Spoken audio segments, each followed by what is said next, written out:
Bonjour à tous. Welcome everyone to the National Press Theatre. Je m'appelle Philippe Vincent Foisy. Je suis président de la Tribune de la Presse. We have with us for this press conference former Grand Chief and Elder Mike Mitchell, Mohawk Territory of Agnesé, Assembly of First Nation National Chief Perry Bellegarde, and I'm sorry for the names, Naga Mohawk Council Chief Donald Maracle, Mohawk Council of Kanawake Grand Chief Joseph Norton, and Mohawk Council of Kanesatake Grand Chief Serge Otis Simon. They're with us here. Ils vont prendre la parole.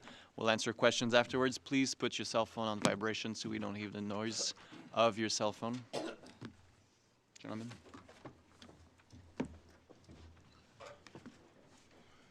Sego. Well, what's the known as you on the Dayagwegan? I squad the answer to the nothing go one night. Jagua Harori. The second Horadon is the way I did that she give Nisur, Wadon, to your in Dayagwe. Negati Ayaguaquisla, Nayama. Nay, you want an Nama Yaguaste. And the guy are going to go to soon. My name is Kanan Dagero. I'm the former Grand Chief of Aquisaste. I've served my community for over 30 years. The reason that I was asked to come and speak is my long history in politics. I'm also a faith keeper in the Mohawk Nation Longhouse, protector of our ceremonies, songs, spiritual life.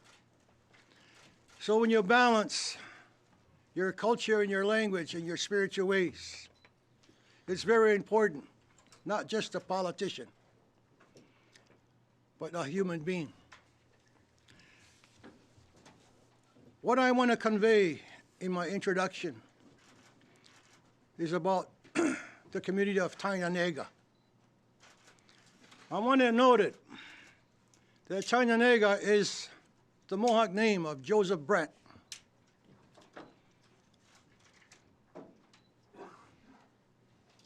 The British asked Joseph Brent to ask the Haudenosaunee if they could be allies in constructing a new country called Canada. I put emphasis on that, allies, for they had to face confrontations with the French, with the Americans, and as it stands today as Canada, we're still allies with Canada. The other thing for Tainanega that has significant meaning is the birthplace of a peacemaker that brought us the great law of peace. Very spiritual man, born at a time when there was great violence, turmoil amongst the 5 nations, Mohawks, Cayugas, Onondagas, Seneca. For all those warring nations, he approached each and every one of them and convinced them to do away with warfare. It is significant because where he was born, he went across Lake Ontario to Haudenosaunee country. He was able to stop the warfare, the killing, and turn it into a great union by providing them with a constitution based on peace. I want to invoke that because this is the time for us to remember what that message of peace was about. It's always easy to go the other route. This is my introduction because I have my comrades sitting to my right who are going to speak to the whole area of relationship, peaceful relationship or not. It's our choice. We're at the crossroads. And we must invoke the message of the peacemaker if we're going to have lasting peace, security, wellness in our communities. And that goes both ways. For the people in Canada are just beginning to learn. And I'm well aware there's a lot of hatred in this country, It's directed at First Nations. We've got a lot of work to do. We can react, or we can sit down and consult with one another based on that message of peace left by the peacemaker. That's my opening introduction. Yeah. Thanks, Mike. And nista nenaskom un ke naskom tenwa kakia no temptik no akomaganak. Nista no tainan samanto ke naskom ten. Kakia hodo no soni ukimawa ke naskom ten wow. Tia gankoins chenishna back and naskom ten. Nista a little bit in Cree, friends and relatives. I'm happy to be here, acknowledging you all and giving thanks to the Creator for this day, acknowledging the Haudenosaunee chiefs here, and acknowledging as well the Algonquin territory and the peoples whose land we gather. And I'm here today as AFN National Chief to speak about the Wet'suwet'en and the hereditary chiefs and what's going across this land. And I've spoken to many, many people in the last 48 hours. And I've been in touch with many, many leaders, regional chiefs, hereditary chiefs, the elected Indian Act chiefs. I've talked to the federal government, provincial governments, and industry, and how we can find a way forward. And today again, of course, we're calling for calm. We're calling for creativity and constructive dialogue. The Wet'suwet'en peoples have asked that they be given space for their own internal dialogue and ceremonies to be held. They've told me they want to create their own approach to formalize discussions with the federal and provincial governments, the Crown. And they need to be given that time. And I know both levels of government, federal and provincial, have reached out to the Wet'suwet'en peoples. And I want the Crown, the Crowns, and the governments to support the process of the Wet'suwet'en peoples that they've put forward in terms of coming together to formalize that relationship with the Crown. We say we want to de-escalate and we want dialogue. And I say our people are taking action because they want to see action. And when they see positive action by the key players, when they see a commitment to real dialogue to address this difficult situation, people will respond in a positive way. They'll respect the need to give everyone time and space for that dialogue to happen. And going forward, this will be a clear sign that, of course, we need a new approach. When governments ignore First Nations rights, title, jurisdiction, it creates conflict and court cases. But when governments respect First Nations rights and title, it's a path to peace, progress, and prosperity.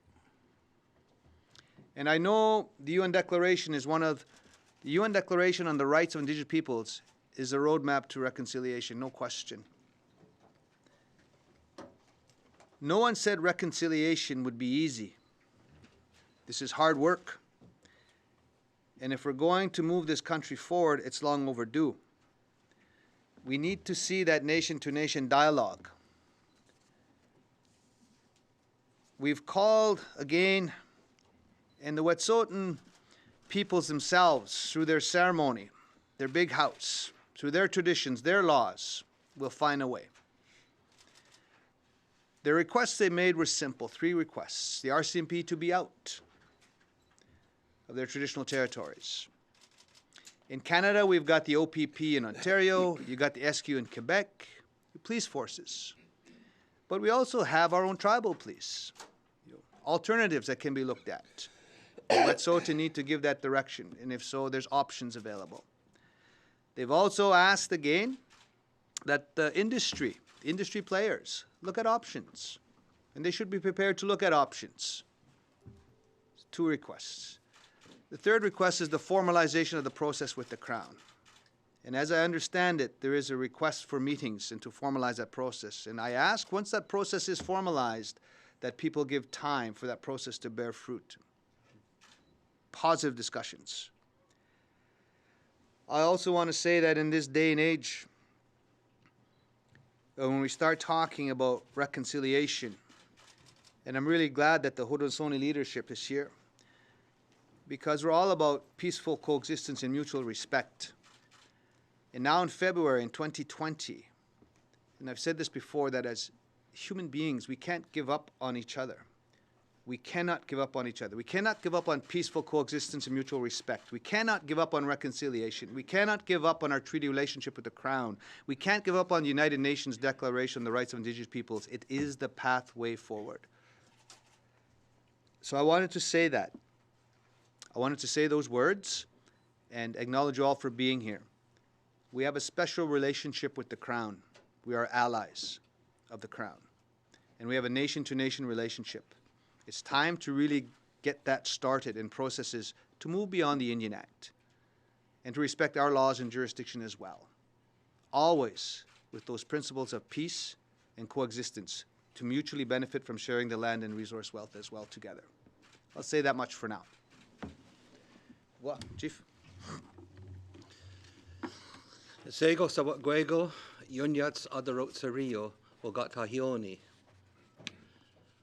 The elected Chief Don Miracle of the Mohawks of the Bay of Quinte. I bring greetings of peace and friendship to all who live and share this great land, the homeland of our Indigenous nations. I want to emphasize that I love and respect all of my people, and I respect all of the Wet'suwet'en Territory leadership and the decisions they make, because that is their place to do so. I also love and respect my people when they feel something is wrong, to be able to stand up for what they believe in. That is a Canadian value. I want to emphasize the need for peace and dialogue, as well as parties to work together to resolve the situation that we're now in. I would never try to speak for another First Nation. I will say that the situation affecting the Wet'suwet'en people resonates in many other parts of this country because it strikes at the issues that we all deal with, respect and implementation of our rights by the federal and provincial governments, our right to make decisions that affect our land and lives, and the right to have a say when it comes to resource development within our traditional territory and its impacts on our territory. And I want to emphasize this, all parties in both the federal and provincial governments need to support dialogue and do their part not to inflame the situation by using aggressive language and actions that will not be helpful. I echo the words of my colleagues here that this is a time to create a calm and to support dialogue.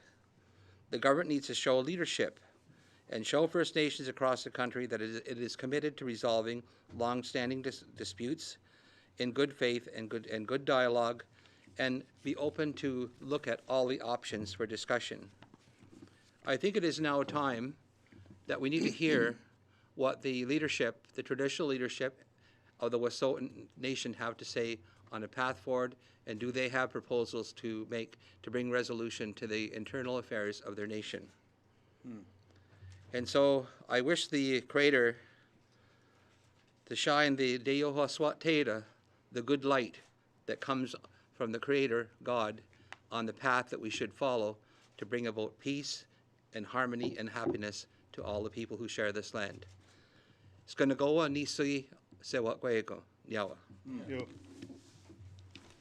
Yawakoa. Thank you very much. There's so much to say and there's so little time to do it in, but I will do my best to present, I guess, a view of the situation where we're at. I've been involved in a lot of different events. One of them that stands out in my mind, 1990, I was the Grand Chief way back then, as I am now in this particular circumstance. So I do have a history of involvement and seeing things and hearing things. And there are similarities to what happened way back 30 years ago as what's happening now.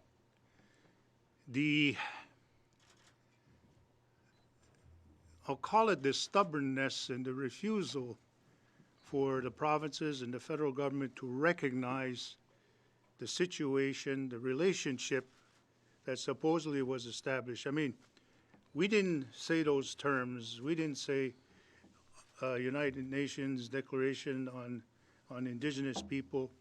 We did not stand up and we did not say reconciliation. We're not the ones who've apologized for things that have happened to our people over the course of time. It's somebody else that had to do that. And we've accepted that. I come from a place called Ganawage, which is just across the river from Montreal. We have 100,000 people a day coming back and forth through our community. We've got bridges, railways, we've got an international seaway. You know, you name it, it's there. Somebody else, for somebody else's purposes, not for ours. Now, this is not a plea. I'm not here today to talk strictly about that, but we know what it is to be imposed on, you know. And our brothers and sisters in Wet'suwet'en territory out in BC are suffering the same circumstances. There may be some differences of opinion on the I guess the way things have happened over the course of time to allow for this circumstance to deteriorate to the degree it is right now. But here is an opportunity now for all the country to begin to realize the exposure that our people have and the way the governments have behaved over the course of time. This is not a new issue. This goes back in time. The implementation of the Indian Act on our people has divided our communities. Each one of us sitting up here that represents a community has seen that happen within our communities, divisions because of the Indian Act, because of traditional beliefs. So it's a time for us to come back together, as we have always talked about. It's a time for us to seek out the proper way of dealing with issues and matters when they arise. But on the other hand, we have if you will, a partner. The partner is Canada and the provinces that need to realize and understand that they are the cause of these things that happen. It's not by accident. It's by the way laws are put in place. It's by the way the Constitution is structured, the courts. All of that stuff that's out there is against us. We don't stand a chance. We spend hundreds of millions of dollars walking into those courts, sort of knowing that, you know, we're going to get our ass kicked, if I may be blunt about it. Yet at the same time, we say, well, we have to go in, we have to try, and we have to make it known our disagreement and dissatisfaction with the system as it stands. The Wet'suwet'en people in BC is a perfect example of that, trying their best, the hereditary chiefs, to defend the land, to protect their people, and find themselves in court, find themselves then being bullied, being attacked physically, weapons pointed at people. Luckily, nobody was shot. People being arrested, put in jail. For what? Protection of land. Protection of our territory. Our people out here in the East see that, and they see themselves in that. They feel that pain and that anger. They sense it, and they know it. Because we've seen it happen to ourselves. So we're prepared to defend ourselves too. And the young people stand up and say, we're not going to put up with that. And you know something? There's awakening, not only in our young Indigenous people, there's a lot of young Canadians, white people who are now joining forces. That's why every day in Montreal, city of Montreal, you'll see mass protests on the streets, majority being your people who are doing that, because they know it's their future too. They understand. And the consciousness of the environment is becoming a major, major issue with them. So they look at what we're doing, and they understand that there has to be some sort of amalgamation between what we are doing and what they are, and what they want, what they need. They're looking for answers too. So it's not just our people. We're defending our land, but also we're defending the land for other people too. We're defending the environment for the future of Canadians, not just our own people. So that's a message that this government across the street, up the hill, has to understand, has to acknowledge. So they can have all their little meetings within their parliament, within their cabinet, and come up with counter plans about how they're going to enforce the law, not enforce the law. They don't know what to do. Why not listen to us? We can help you. Yeah, thank you. Okay, guess I'm up next. Yeah. There you go. No go. First, just give you a little bit of background. My name is Serge Udzi Simon. I'm the Grand Chief of the Mohawk Council of Ganasadaga. And over the years, as Chief, I've seen a lot of issues come to our table. Everything that you've been reporting over the years, missing and murdered, environment issues, land claim issues, and so on. As a matter of fact, I was part of one of the original 3 chiefs who went out west to try to form an alliance against the tar sand expansion. At the time, I was fighting Trans-Canada, and out west they were fighting Trans Mountain and other projects. So I've been the strongest advocate of First Nations' right to say yes, but I've also been just as adamant about the right to say no. So I don't take this lightly when I make this request. I'm not demanding anything, never did, about lifting the blockades as a show of good faith, because there's a bigger picture at play here. The UN Declaration on Indigenous Rights might be postponed or may very well be scuttled, and we could be taking 10 years back in our relations because of this issue. But like I mentioned, my time when we fought for the Treaty Alliance, we managed to bring together 150 chiefs across Canada who were not in favor of the expansion of the pipelines and bringing in bitumen oil through their territories. So there are many ways of showing support. There are many ways of protesting something. It puts an enormous amount of pressure on governments and industry. So do we look at the rail blockades as having served its purpose for now? I'm simply pleading with the protesters that have you made your point yet? Has the government and the industry understood? I think they did. Now, removing the blockades doesn't mean that you surrender anything. It just means you tell the government, okay, we're going to show good faith, we're going to remove the blockades, but keep this in mind. If you do not continue on a dialogue of respect with the hereditary chiefs, then we'll be back. The next one might last longer. It might not be the rails, it might be something else, because it's the only thing that we have, the only weapon we have to have our rights recognized and affirmed. It's a damn shame we have to resort to that type of action in a country that wants to reconcile. Reconciliation is a hard road, but the road's already been taken. Canadian society has accepted that it has done wrong to First Nations people in many ways, and they're trying to reconcile that wrong. They're trying to make amends for that wrong. And that's why I mentioned in the media the possibility of eroding public support, public opinion, could go against everything we've worked for so far. And it's important that the ideals of peace be respected and that we walk down that road and try to make amends for whatever relationship problems we might have. We have to work harder at it. As it stands now, I have a group of people, because of my message, have padlocked my band office doors, locked me out, saying they want me out. I'm not surprised. Over the history of mankind, you've seen people who've advocated peaceful ways being criminalized and being brushed aside. And so I'm not saying that this is the case here. I think it's just misunderstanding the message.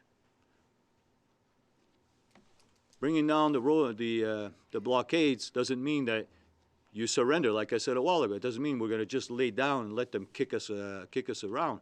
No. But it would show compassion along with the strength. And that's what needs to be, I think, promoted and talked about a little bit more. Yes, you have the strength and the power to do what you're doing, but you also have the power of compassion that other people are suffering across the country because of this blockade. And not just non-Indigenous, the Indigenous people as well. Shortages in propane and probably food supplies are gonna start getting critical if this continues.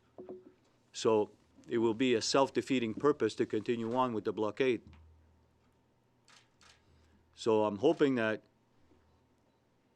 reason and peace are going to prevail, and that the message is going to continue on. So, for me, I thank you. I appreciate you listening to me. No, go on. Thank you very much. On va passer à la période de questions. One question, one follow-up. I already have names on the list, so if you want to add your name, just raise your hand. Start with Globe and Mail.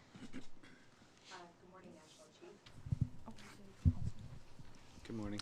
Good morning, National Chief. This is a new thing with the microphone. I can hear you.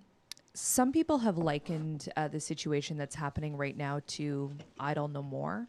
I'm wondering, do you see any parallels? I think this is, again, a coming together of people. Young people, old people, men, women, Indigenous people, non-Indigenous people. And it's a coming together to wake up, you know. And so the Idle No More came together a few years back because of the omnibus bills. You know, you can remember that. I think it was 38 and 41, C-38 and 41, the omnibus bills. And how it was easier for industry just to start developing land and waters and territories without Indigenous people's consent. And so that said, people said, hey, as First Nations people, we can't accept that, you know. And so there was a rising up of that. And we've always said that as Indigenous peoples, we have a very, very important right. The fundamental right to self-government, self-determination. And I've always said this, we have our own lands, our own laws, our own languages, our own people, our own identifiable forms of government. And the right to self-determination means the right to say yes and or the right to say no. And we've always said that when our people get involved, we find the balance between the environment and the economy. Our people will use an environmental lens when you're doing an assessment of any major economic development initiative. And really that's the path forward. So what's happening now, the message will be simply the need for the full involvement and the inclusion of Indigenous peoples. The rights and title holders have to be involved every step of the way. And the message is quite simply this: to utilize this energy, whether it's Idle No More or just the movement that you see, to balance, you know, it's important to balance the environment, the economy. And this movement going forward, you see the need to, instead of just profit now, people are saying, you got to put the planet first because we're all in this together. You got to see the impacts on people and then profit at the end.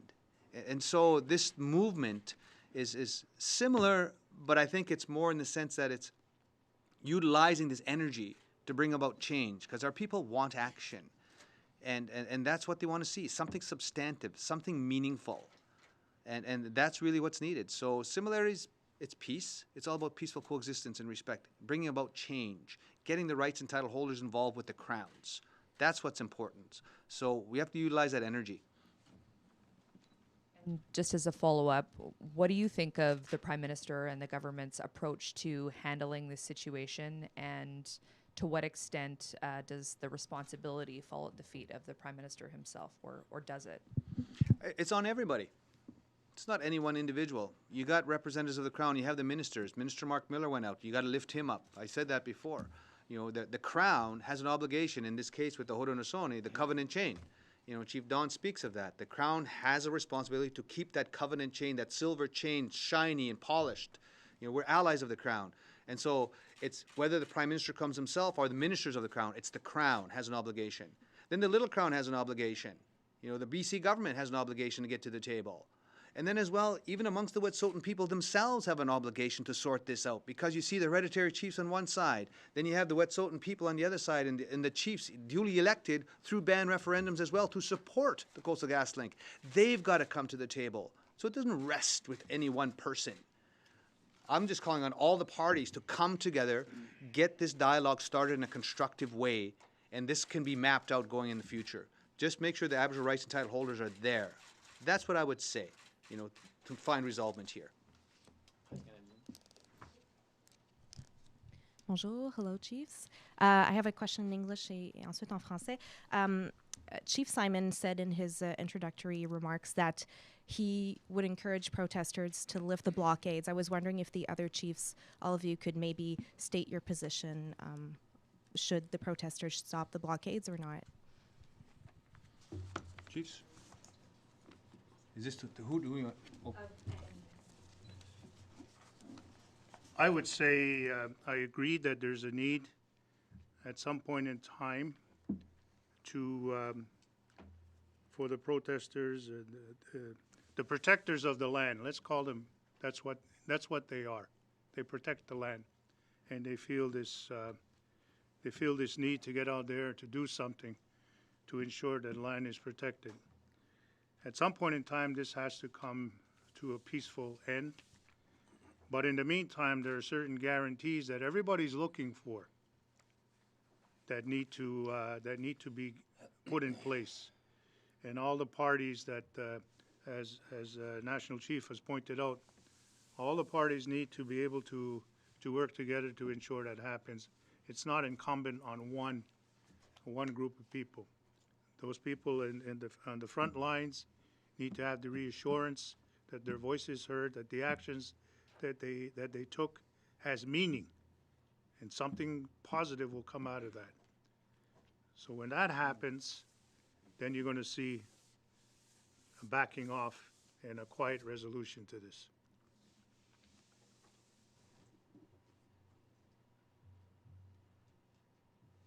I don't know if anyone else wanted to answer the question. Should the blockades be lifted?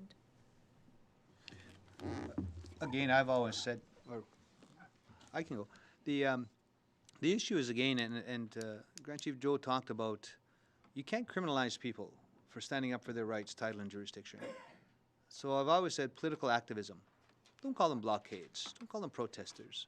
They're people standing up for change and standing up for their rights and title. And this is one of support for the Wet'suwet'en peoples. You know, what's going on across Canada. The Wet'suwet'en hereditary chiefs asked for help and support. And people have heard that call. And you've heard from the Haudenosaunee leadership here, you know, and you heard from a knowledge keeper, an elder, in terms of their longhouse laws. And it's all about peace.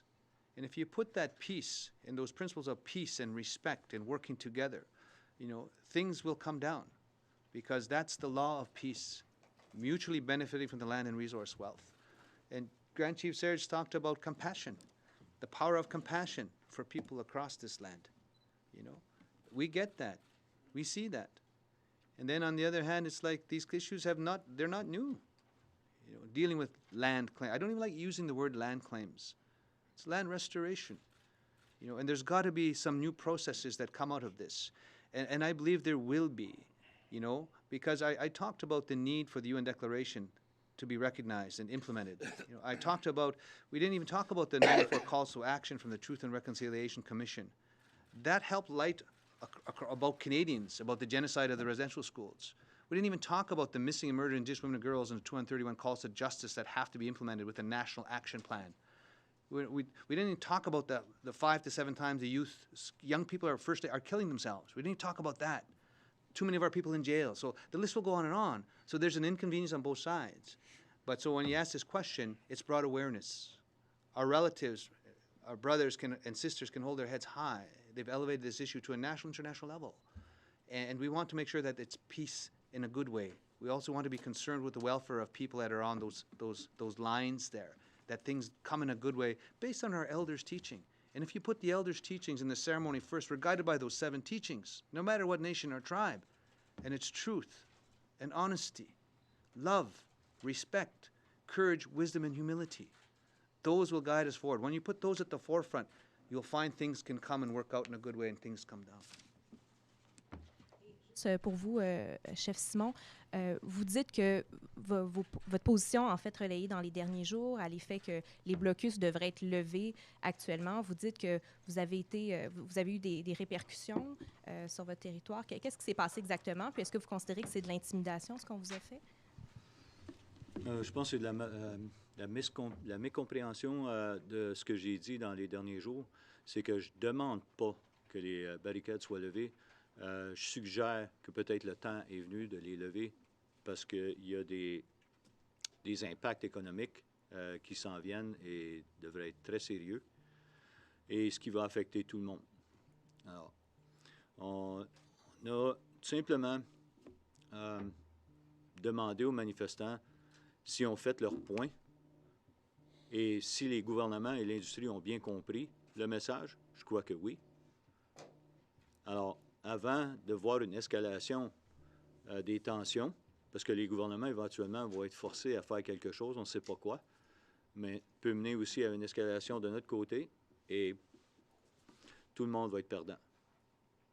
Alors, comme j'ai mentionné, il y a plusieurs façons d'exprimer la solidarité et on n'a pas juste des blocus, on a d'autres façons. Alors, notre support pour les chefs héréditaires ne seront pas diminués par rapport à ça. Tout simplement de trouver d'autres façons. Parce qu'on ne peut pas perdre la bonne foi qu'on a bâtie depuis les 10 dernières années avec la population canadienne. Ce serait important pour nous d'avancer nos enjeux dans l'amitié et le respect. APTN. I would like to speak to the question. The blockade at Tyendinaga was not prompted by the elected council, but there were people in our community that saw an injustice being done to the Wet'suwet'en Nation by their traditional leaders not being heard, and by being overruled by a court injunction and police intervention. And there should have been room for dialogue with those people, particularly when there was strong disagreement in the leadership. In my opinion, the project should have not proceeded in that climate. The government does have a responsibility to have dialogue with those people. Most people are talking about this. We don't even know why the Wet'suwet'en Nation traditional chiefs oppose this pipeline. Do they want it in a different location? Do they not want it at all? Are there things in the impact benefit agreement they disagree with? Nobody's ever bothered to give them the opportunity to hear their voice. And this is where I think the media fail the public. They want to focus the attention on somewhere else than where the real issue is. And so we need to hear from the traditional chiefs what it is they object to, and do they have a proposal to bring to the table that should be considered. And that's where the attention should be. And I don't want to say something that would only inflame people that are protesting, not only in my community, but across the country, and Joe's community in Toronto and other provinces. And even the, it wasn't too long ago we had a quarrel between two provinces over pipelines. We had a quarrel between the provinces and the federal government. So obviously there's a lot of unanswered questions in the Canadian public as well about pipelines. And maybe there's more information that the media could put out about the pipeline debate than just these blockades and stuff, because it's not about blockades. Fundamentally what's at issue is the decision-making rights of the traditional leaders and the Wet'suwet'en Nation. And that's what's not been respected, and that's why we now have this conflict that's going on. And the resource development companies have some responsibility to make sure they get it right, but not to resort to court injunctions to force their will and corporate greed on the Indigenous nations. Our people have experienced that. When the resources were transferred to the provinces by the federal government, our people were not involved in that discussion, nor did we ever give our consent to have our traditional land or resources transferred to provinces so they'd have all to say about it. As a matter of fact, it flies in the promises of the Crown that were made in the Royal Proclamation of 1763. There were lands that were reserved for the Indian country and our hunting grounds, and the Crown was supposed to protect that land from trespass and frauds, because the Crown at that point in time acknowledged a lot of land frauds had already taken place. So it was an intervention by the King to stop that. And no land could be settled peacefully unless the Indians ceded and surrendered their title. The Indians, the Indigenous nation of Wet'suwet'en never ceded or surrendered their land. So they have the right to make a decision about development that's going to be on their land. And so that's why this conversation needs to happen with the traditional chiefs there to find out what is it that they want. Hi, over here. Brett Forster, APTN News, Kettle and Stony Point First Nation. I put this question to all of you. There's been a lot of blowback about this. You've had op-eds in the media calling for the military to be sent in. You've had Andrew Scheer said that he would personally direct the RCMP to move in. I know APTN's social media feed has been flooded with hateful comments.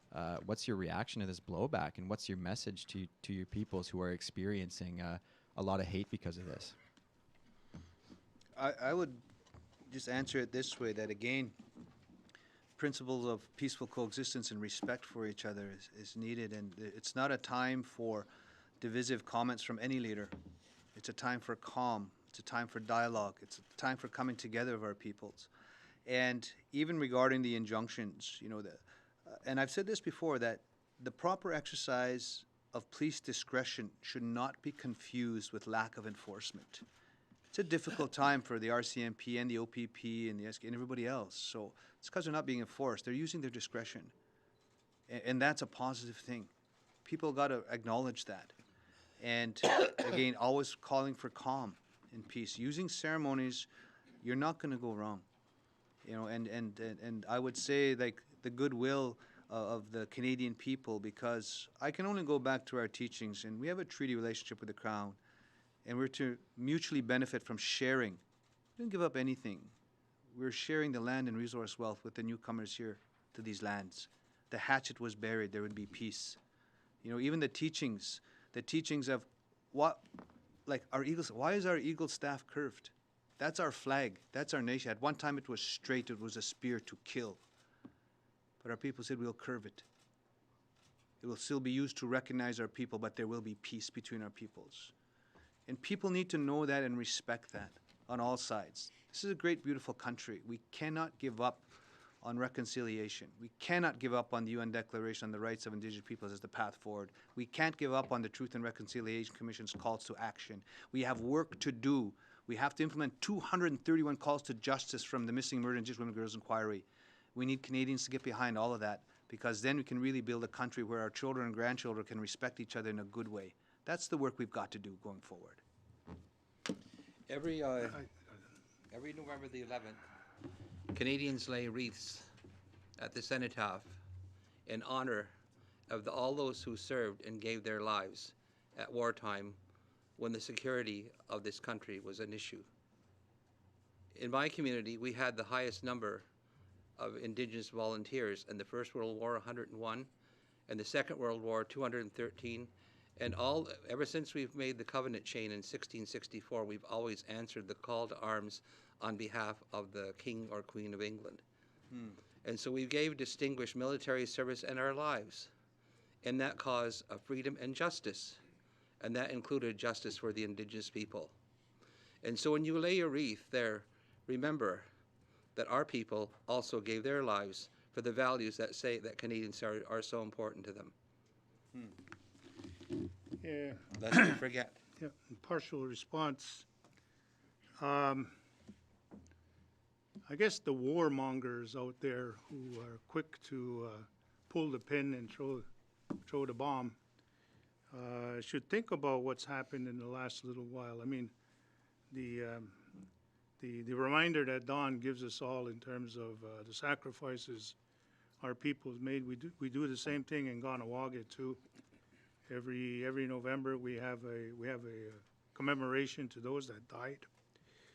But to those people who are quick to pull the pin and to come down hard or demand that harsh things be done, you know, it's 30 years ago since the what they call the Oka crisis. It's not that long ago with the Camp Ipperwash and the death of Dudley George. People quote that and use that as a reminder to themselves. We should use restraint. We've heard that from politicians, provincial and federal politicians. Nobody wants to see that again. So to those who want to And that's why I call them the warmongers. They should also think about that too. And it's easy to send in the, whether it's the military or whether it's the Ontario Provincial Police, or whether it's the RCMP, or in Quebec, the Sûreté de Quebec. It's easy to send them in right away, Go ahead and go in and do our bidding, do our work for us while we sit back and we watch. But it's another thing to be on the front lines. And I've been on the front lines. Just expand on what my brothers were just talking about. Yeah, Mr. Scheer and those right-wing politicians are always going to come out with that kind of solution, a hard line to everything. This is something we discussed earlier. Is it possible that we're going to be fueling that right-wing mentality that still we're seeing across Europe, United States, here in Canada? But I see what the tactic with Mr. Scheer. Bring up the worst possible scenario, and those that are at the blockades, if they lift the blockades under those kind of threats, then it's going to look like as if it was fear. But on the other hand, those that are doing the blockades, and say, yeah, we're not afraid of you. We're going to stay here despite what you're threatening, and that leads to an escalation, which will lead to what Mr. Scheer actually wants. I'm sure that him and his Conservatives would love to send in the army to prove some kind of parliamentary supremacy over First Nations people. But like I said, just asking and reasoning with those at the blockades. Not because they're fearful. These guys are brave for what they did. They've proven it. Don't let Mr. Scheer make you think that if you exercise compassion and take those blockades down, you're not doing this out of fear. You've proven that you're not scared. So don't let them bait you into something that you don't want to do. When countries and provinces have disagreements with they never use racism as a tool to silence the voice of other people. They call meetings and they have dialogue. And that's what the Prime Minister did in this case. Mm-hmm. And that shows good leadership. And all the parties in the House of Commons should always use the measures when they're dealing with other nations, with our nation, to have dialogue to resolve disputes. And I think we need to be patient and to see what dialogue will bring. I'm sure protesters are having discussions among themselves on what they need to end the blockade. I'm sure they're not just standing there, they're having talks among themselves. We just have to see what the government is prepared to do, and the focus should be on that. What is the government going to do in relation to the traditional chiefs at Wet'suwet'en, and do they have a proposal that warrants consideration, and is it reasonable? Add something. There are people that are not sitting here that believe that the earth is our mother, that we have ceremonies to honor and respect all of creation, and they have a spiritual philosophy that we're all related. It is very important for a time for them to send a delegation to come and sit. That's the peaceful solution. They're being set aside throughout history. While Canada brought out the Indian Act and say, these are your leaders. Well, the leaders of our nations are people that have respect for the land. They have respect for all of creation. They need to be here. Mm-hmm. That's the fight. We have to see beyond what the National Chief said. See beyond the Indian Act. See the beauty of our culture and put that on the table, because that's really what's important now for people to learn from one another. And we haven't done that yet. It's a struggle. It will continue to be a struggle for a while. But if everybody's committed to peace, we can take a short time off, set up an agenda, and say, let's do that work, and come back and see where we are. I think that that's one of the things I see as an opportunity. But there's people that need to be here that are not here presently, and I just can't help but notice It's the traditional side. We can't go along with Canada and say they're not important. These are the ones that we've recognized as leaders. Well, inside our nations, our traditional leaders, elders, they are our leaders as well. We need to regroup amongst ourselves and give that recognition back to them. So that's the important part. I was at the demonstration here in Ottawa, and it was led mainly by Indigenous youth. And they have one demand, which is pretty clear. They are protesting the RCMP. They want the RCMP off Wet'suwet'en territory.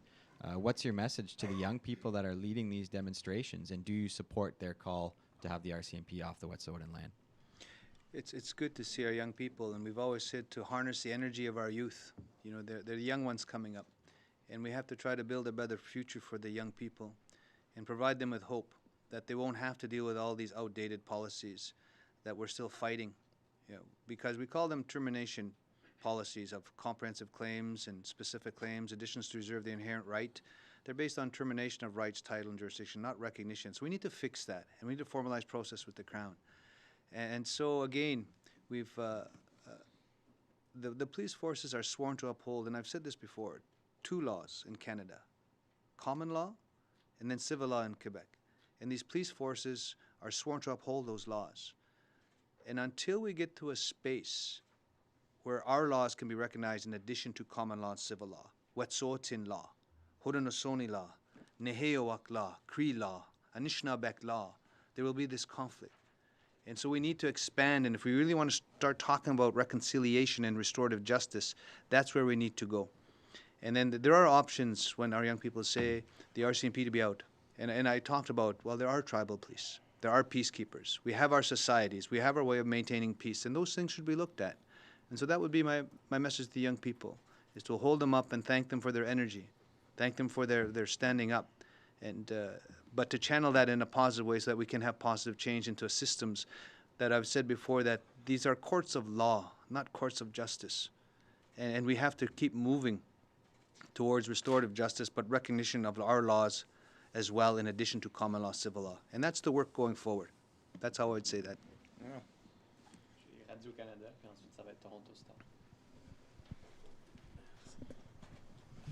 Chief Bellegarde, I would like to hear you about what should have been done by this government, the federal government, in the last few months, years, to maybe prevent the situation where we're at now. And on a short-term basis, what should be done? Should there be concretely a working table set up to address land reclamation? I'd like to hear more about what should be done in a short-term basis. I would say there's been so much good work done over the last number of years. I think back to all these reports and commissions. I think back to the Hawthorne report, the Penner report, the Royal Commission on Aboriginal Peoples report, that as a result of the Oka crisis, there was a whole commission. And I think of the 94 calls to action from the Truth and Reconciliation Commission. And I think of now, just currently, the 231 calls to justice from the Missing Murdered Indigenous Women and Girls. All these are good reports. Look at them. Implement the recommendations now. That would be my advice to governments, both federal and provincial. Look at all this good work that's been done and implement the recommendations. You don't need another study. Implement the recommendations going forward. That would be my advice there. On the short term, processes to respect nationhood and Aboriginal rights and title holders, to move beyond the Indian Act, no question. You know, and that's where I talked about those 4 policy tables that need to be fixed and updated. We've won numerous Supreme Court decisions as Indigenous peoples on treaty rights, on inherent rights, Aboriginal rights and title. That's through the judicial branch. We need the legislative and the executive branches of government to keep up with what the judicial branch is saying. And that means comprehensive policy and legislative changes. That's what's got to happen. And that's got to be done collaboratively, if you will, or in partnership with Indigenous peoples. That's what's got to go on. En chef Simon, j'aimerais vous entendre sur le message que vous avez partagé tout à l'heure. Si les barrages devaient continuer, quel est le risque que ça peut représenter pour ce que ça pourrait créer dans l'opinion publique et aussi sur cette volonté de réconciliation? Est-ce que ça pourrait venir compromettre le travail qui a été fait jusqu'ici? Oui, c'est exactement le point que j'ai fait ce matin. J'ai fait depuis même les derniers jours, c'est que le risque était de une érosion de la bonne foi qui avait été accrue depuis les dernières années et que les enjeux des Premières Nations commencent à être compris par la citoyenneté. On commence à faire la réconciliation et même faire des, comment je peux dire, faire des gestes concrets, comme juste l'implémentation de l'ONU et le droit des Autochtones. C'était un gros, comment je peux dire, un gros step pour tout le monde, pour la société canadienne autant que nous. C'est ça qu'on essaye de balancer, le droit de manifester, de se protéger, mais aussi de prendre en tête qu'il y a des plus gros enjeux, parfois, que juste des instants isolés. Mais chaque instant est important. Là, j'explique à M. ministre d'Amour, ministre des Affaires indiennes de Québec, ce qui se passe par chez nous. J'ai des manifestants qui ont bloqué le conseil de bande, ils ont enchaîné les portes parce qu'ils n'ont pas aimé, ce que je disais. Le message de paix est souvent mal reçu par ceux qui ont d'autres agendas. Alors, je crois que c'est ça qui se passe.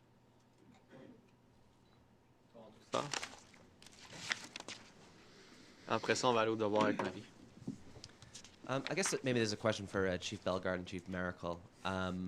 What is your understanding of, as precisely as you can get, of what the demands or what it would take to lift the blockades in Eastern Canada? What are the demands we're hearing from the people on the ground, or that you're hearing that they would need in order to move back and lift those blockades? Do you want to comment first, Chief?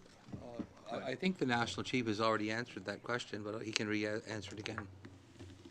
Just more, again, in discussions, you need to say, like, the Wet'suwet'en peoples made a call and request for assistance and help because their hereditary chieftainships weren't being recognized. And one of them was to have the RCMP vacate their ancestral lands. That was the request, you know, and I think people were triggered by the use of force, you know, and so in discussions and dialogue for information we've been able to get together, if the RCMP were to be removed from their ancestral territories and lands, and then the blockades would come down. And that's my understanding of it. And it may not be that simplistic, you know, but the RCMP withdrew their forces from 130 plus down to 21. You know, and so they within the 22,000 square kilometers up there are 4 RCMP stations, and so they're also an element of Wet'suwet'en people that want them there too, you know. But in terms, so there's options, but again, has to come from the Wet'suwet'en peoples themselves, you know, and there could be options like peacekeepers, like their own tribal police, but that can come from themselves, and again, lifting up, like there's the use of discretion. You know, and just because you have a court injunction doesn't mean you automatically enforce it and use the force. Like they're exercising pretty good judgment, you know, and so that should be upheld and that should be acknowledged. And so going forward, like that's one of the requests, as I understand it, and there could be options. But again, the Wet'suwet'en peoples have to resolve this internally as a nation, as peoples, as hereditary chiefs, as Indian Act chiefs, because you've heard in the media as well, there's a lot of people that support Coastal GasLink because they have access to jobs, training opportunities, economic development, and they're tired of administering their own poverty. So they're looking at all options, you know, even equity ownership if you're going to go down that road. But again, it's up to the rights and title holders to make that decision determination when it comes to what projects get built. It's also up to the rights and title holders, are their nation, state, and how they want to be looked after in terms of the police force that comes in, which one. And there are some options that they can develop their own. That's really an act of self-determination.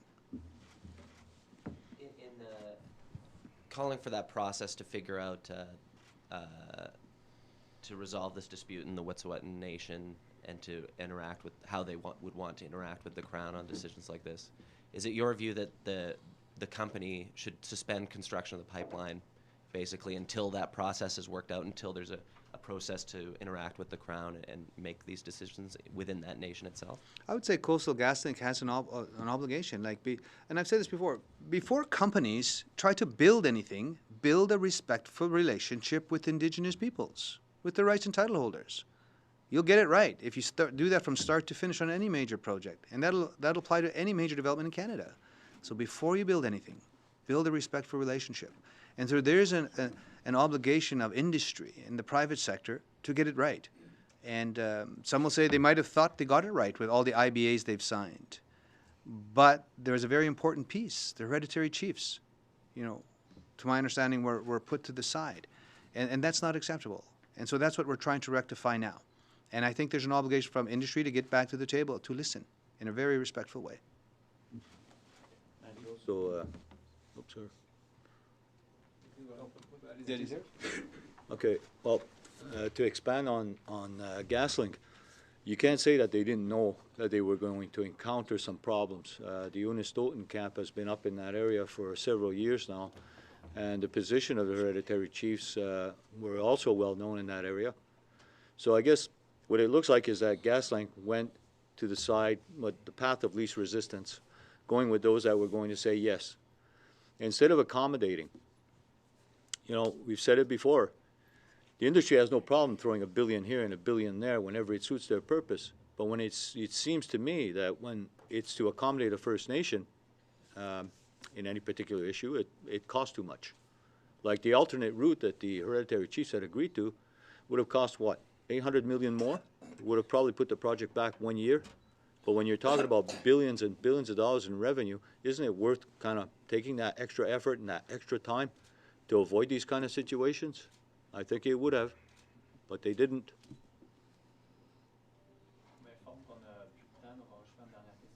Vastel? Yes, hi, Chief Morocco. I wanted to ask, Grand Chief Simon mentioned that the blockades, or suggested that the blockades perhaps could be lifted, even if it's temporarily, to show good faith. We didn't hear you on that. Do you agree that that would be? Do you agree? And should we expect to see the blockades come down in your community in the short term? Well, first of all, I don't speak for the protesters because the protest was not organized by the Mohawk Council.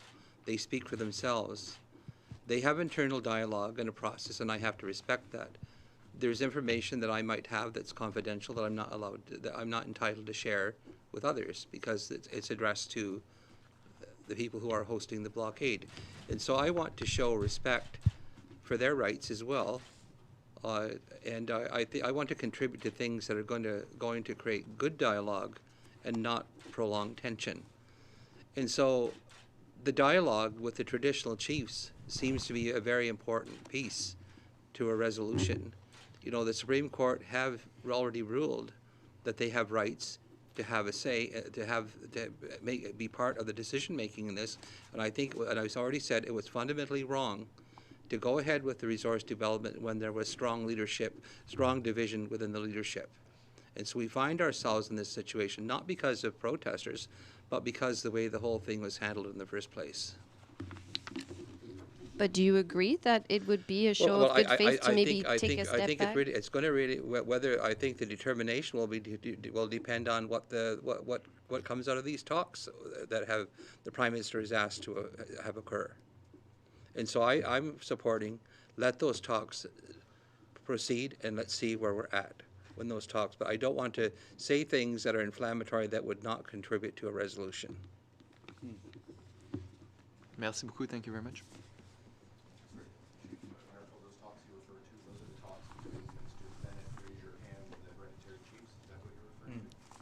The hereditary chiefs are the ones who are opposed to this development. They need to be heard. National Chief, just a quick question. Yeah. The government introduced legislation to change the Oath of Citizenship Act today to reflect the Reconciliation Commission. Your reaction to that, and are you skeptical of the timing, please? No, again, I don't have the Oath of Citizenship in front of me, and I don't know what's actually being proposed. But I know through some preliminary dialogues, we're trying to make some changes to the Oath of Citizenship when newcomers come to Canada, and then they swear allegiance and to the Crown. And we did have some input at one point to as well, when our new relatives come to this great country called Canada, that they should have a knowledge and awareness about the First Nations people here. About our right to self-determination, know all about the treaty relationships that we have with the Crown, whether it be the Victorian treaties, the numbered treaties, whether it be the Turo Wampum Treaty, whether it be the the covenant chain. Like, we have a treaty relationship with the Crown, and so the newcomer should know about that relationship. You know, our relatives that are coming, you know, and they're coming to Canada for a better life, better future. And we all need to benefit from sharing the land and resource wealth. So that treaty relationship is very important. And so if you're coming in and taking this oath of citizenship, you should be aware of what Indigenous peoples have shared with all the 37 million people in Canada. All the land and resource wealth that we're sharing. All the lands. And at one time, like our 634, we call them reservations, they're on what, 0.02% of the land base in Canada? And 99.8's been taken up for settlement by provinces and territories. And so when people say, what have First Nations contributed? I say, just look at all the land. And look at it in the sense of how much has been generated from those lands and territories and resources. All the GDP, you know, and so anybody coming to Canada should be aware of that. So we recommended some changes to the oath of citizenship, you know, when you become Canadians. And that's just part of that education, the awareness piece, that as First Nations people, we're sharing a lot. And it was all done about peaceful coexistence, mutual respect, mutually benefiting from all the land and resource wealth. And we're not supposed to be 6th and 63rd in terms of quality of life, in terms of socioeconomic conditions. Canada's up high, we're still down here. And so that's not mutually benefiting from the land resource. So we have a lot of work to do. So I think the newcomers coming in should be aware of that, some of the struggles, but that treaty relationship with the Crown is fundamental. So we wanted that referenced in the oath of citizenship, so that becomes part of the new piece. It's important. Merci beaucoup. Thank you very much. Okay.